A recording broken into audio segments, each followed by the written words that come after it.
Good afternoon, everyone. This is Brother Talib, who's assistant to Brother Talik of Reality Temple Ministries, Operation Exodus, Mississippi. Today, I'd just like to quickly touch up on the ignorance that's causing the extermination of black people in America. You know,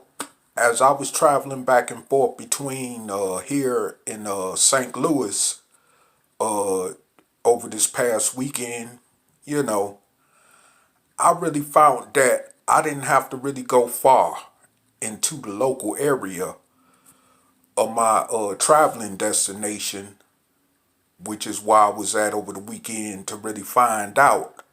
how ignorant our people have really gotten as the years have gone by and this time keeps going by. And, when I think about the different parts of the United States I've been to and that I've lived at, and which I've considered on, before, and which I may still be considering on doing, which is in the future, moving further northwest or west of here, like in places like Montana or Wyoming, where you don't find too many black people at in America.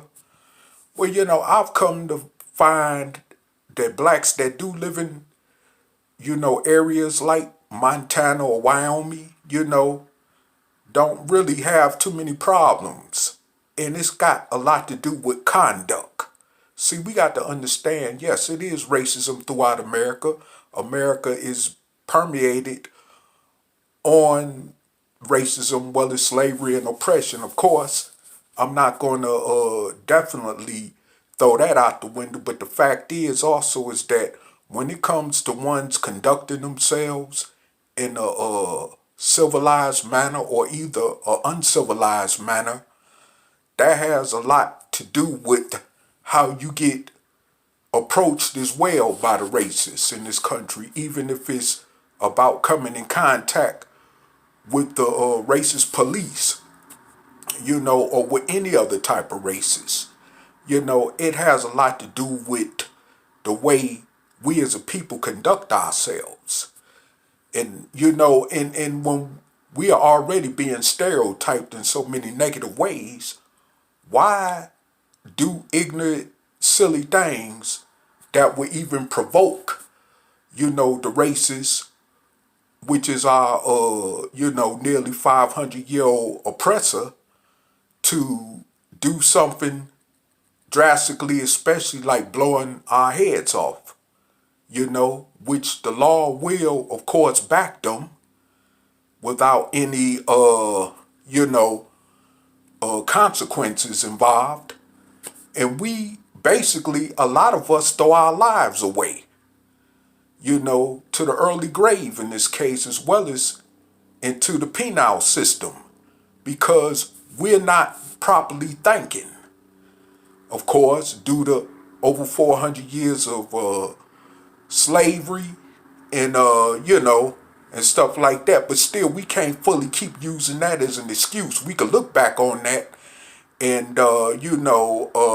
capitalize off of that, you know.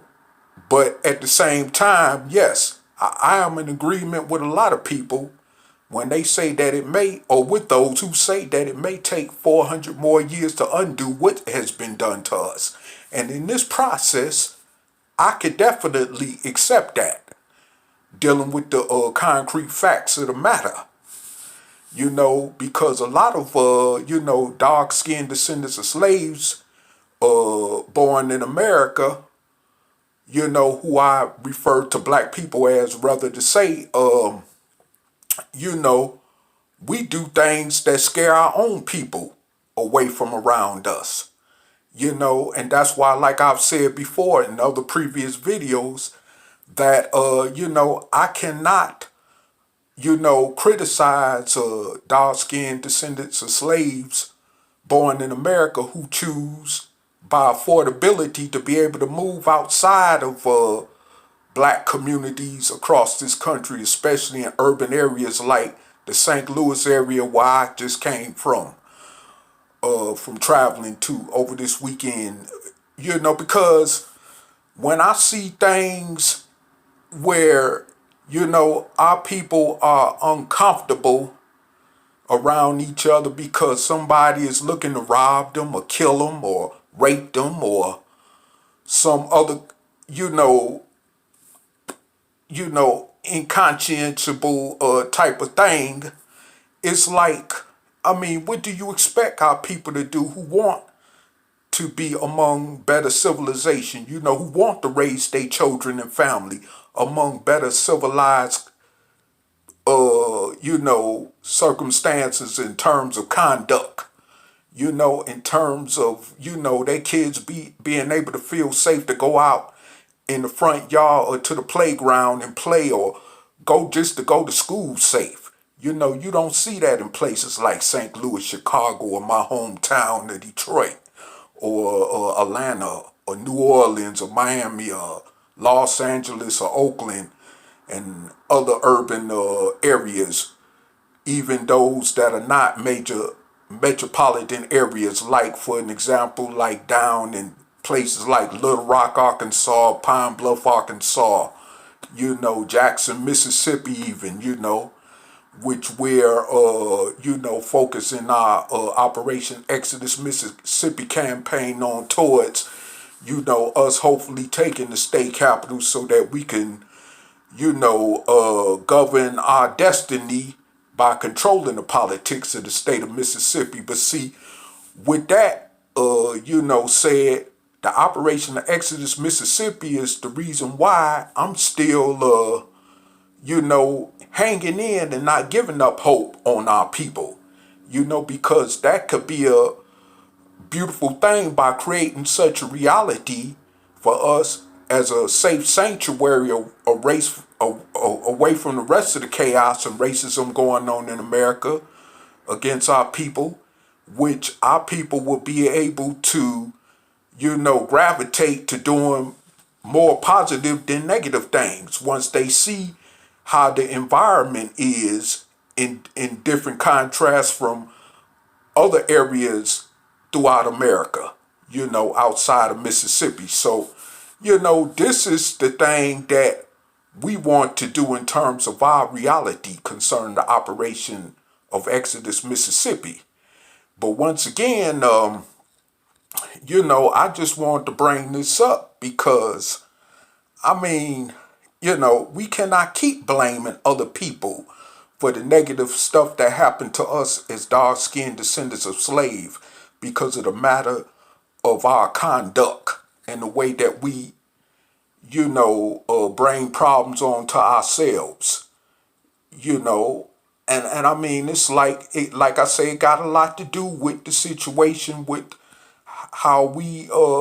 end up having contact with those in law enforcement, which of course is majority racist toward us as a group of people, which, like I say, I'm not putting that in question, but the fact is that when we do things by putting ourselves in those situations, like I said, we're further also provoking the racists to have an excuse to kill us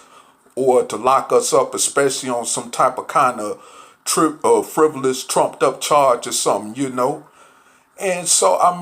the thing is that we have to stop putting ourselves in these situations,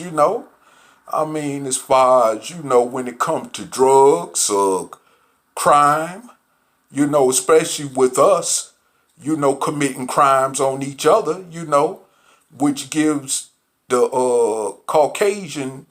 races more of a justification and other people of that matter more of a justification to treat us the way that they treat us in an indiscriminate way, and this is just got to be constantly, reminded. Constantly, our people got to be reminded of this fact. And we have to understand this, and like I said, if I was to go to a place where it ain't dark-skinned people at, in certain parts of this country, like I mentioned before, according to certain demographics, I wouldn't have certain problems here. I mean, in places like I say, like Wyoming or Montana, as I would even here in Nebraska or Missouri or Illinois or Kansas or Michigan, or Ohio or Indiana or some place like that, or Kentucky or somewhere down south in Mississippi, Alabama, Georgia, Florida, somewhere in South Carolina, because of the way I conduct myself in a civil manner, at least as well as much as I try to. I mean, so like I say, it's all about how you conduct yourself. And I even learned this fact in the conscious community, and this point still even applies today because it's definitely the truth. I mean, now I'm not going to get it wrong. I'm not going to say that you're going to get totally treated with equality because you carrying yourself as a dark-skinned person in a civilized manner, but part of it is that you won't be treated more worse, of course, if you're conducting yourself in a niggerish manner, which is a better lack of term of words than putting it as. When you conduct yourself as a nigger, then that's when you get worse consequences dealt to you. But see, this is why we need to take control of a state, which is Mississippi in this case, so that we can be able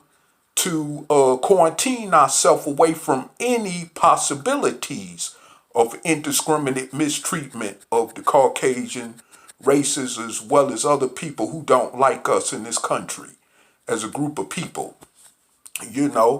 and where we could grow from there and be able to create our new reality of an environment that would void us from,